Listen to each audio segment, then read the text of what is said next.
Okay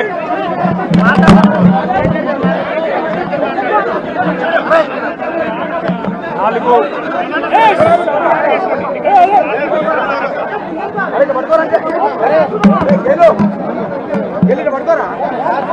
గోడల మధ్య ఎందుకు 4 కోట్ల ప్రజల ముందు శాసనసభ సమావేశాల్లోనే చర్చిద్దాం రండి అంటే పారిపోయిన ప్రభుత్వం 4 గోడల మధ్యలో కాదు, 4 ఆఫీసర్లతో కాదు, 4 కోట్ల మంది ప్రజల ముందు చర్చిద్దాం, వాస్తవాలు నిగ్గు తేలుద్దాం, నిజానిజాలేందో తేలుద్దామంటే పారిపోయింది కాంగ్రెస్ ప్రభుత్వం. అట్లాగే మరి ముఖ్యమంత్రి గారు మీరు కూడా ఏసీబీ కేసు ఎదుర్కొంటున్నారు, నా మీద కూడా ఒక ఏసీబీ కేసు బనాయించిండ్రు. మరి దమ్ముంటే పిరికి పందవి కాకపోతే నువ్వు నేను లై డిటెక్టర్ పరీక్షను ఎదుర్కోవడానికి కూడా సిద్ధమని చెప్పినా ఇంతవరకు స్పందన లేదు. 6 నెలలైంది కేసు బనాయించి, సాధించిందేందో తెలియదు.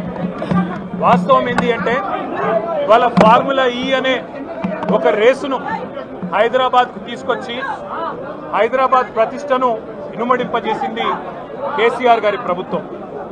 అదే మీరు అందాల పోటీలతో మిస్ వరల్డ్ అని ప్రపంచం ముందు అబాస్పాలు చేసింది కూడా కాంగ్రెస్ ప్రభుత్వం. ఇది వాస్తవం. నేను అనేదల్లా ఒకటే, నిజం ఎప్పుడైనా ఎక్కడ మీద తేలుతుంది.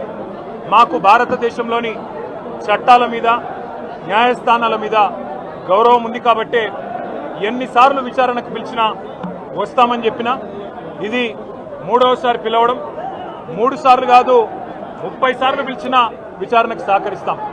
మా మీద కేసులు బనాయించి మమ్మల్ని ఇబ్బంది పెట్టి కమిషన్లు వేసి మమ్మల్ని ఏదో ఇబ్బంది పెట్టినంత మాత్రాన, వేధించినంత మాత్రాన ప్రజల తరపున ప్రశ్నించడం బంద్ చేస్తామనుకుంటే అది కాంగ్రెస్ ప్రభుత్వం యొక్క అవివేకం, అజ్ఞానం అవుతుంది తప్ప ఇంకోటి కానే కాదు.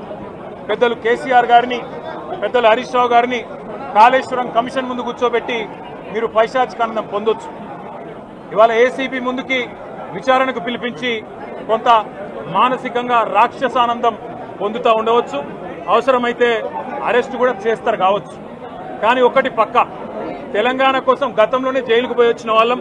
హైదరాబాద్ బ్రాండ్ ఇమేజ్ను పెంచే ప్రయత్నంలో భాగంగా హైదరాబాద్ బ్రాండ్ని కాపాడే క్రమంలో తీసుకున్న ఒక నిర్ణయం వల్ల మళ్లీ జైలుకు పోవాల్సి వచ్చినా భయపడేది లేదు. ఒకసారి కాదు 100 సార్లైనా జైలుకు పోతాం, కానీ వదిలిపెట్టాం కాంగ్రెస్ ప్రభుత్వాన్ని, కాంగ్రెస్ పార్టీని.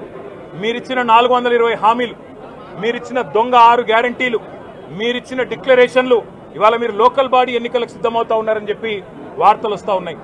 రేవంత్ రెడ్డి గారు నిన్ను మొత్తం రాష్ట్రంలోని బీసీ వర్గాల ప్రజలందరూ గమనిస్తున్నారు.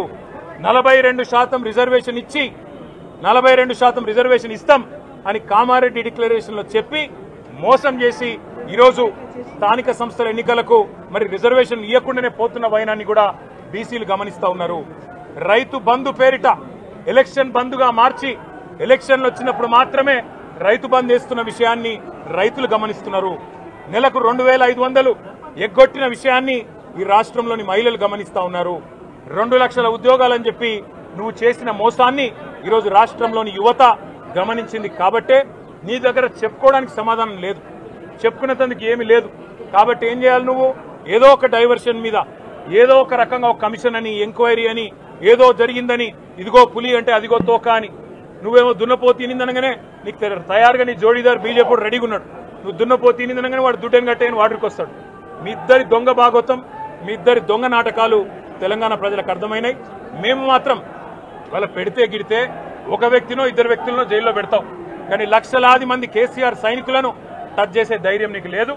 తెలంగాణ ప్రజలకు రక్షణ కవచంలాగా ఆనాడు ఉన్నది టీఆర్ఎస్ఏ, ఈ రోజు ఉండేది బీఆర్ఎస్ఏ, రేపటికి కూడా స్వీయ రాజకీయ అస్తిత్వమే శ్రీరామ రక్ష అనే విధంగా ముందుకు పోతాం. నువ్వు ఒక్కసారి కాదు 100 సార్లు పిలిచినా వస్తా, 100 సార్లు నిజమే చెప్తా. నువ్వు లై డిటెక్టర్ పరీక్షకు నీకు దమ్ముంటే నువ్వు మగాడివైతే రా. రాష్ట్ర ప్రజలందరూ చూస్తుండగా లై డిటెక్టర్ కూడా రెడీ. నువ్వు ఒక కేసు కాదు ఇంకో 1000 కేసులు పెట్టినా మేము ప్రశ్నించడం బంద్ చేయం, కొట్లాడడం బంద్ చేయం, తెలంగాణ ప్రజల తరపున నిలదీయడం బంద్ చేయం. నువ్వు వేధింపులతో కేసులతో ఏదో సాధిస్తాననుకుంటే నువ్వు సాధించేదేమీ లేదు. అన్నిటికీ తెగించే కొట్లాటకు ముందుకొచ్చినాం. తప్పకుండా అన్ని ఎదుర్కొంటామని చెప్పి మీ అందరికి తెలియజేస్తూ థ్యాంక్ యూ. వస్తామని చెప్పినా ఇది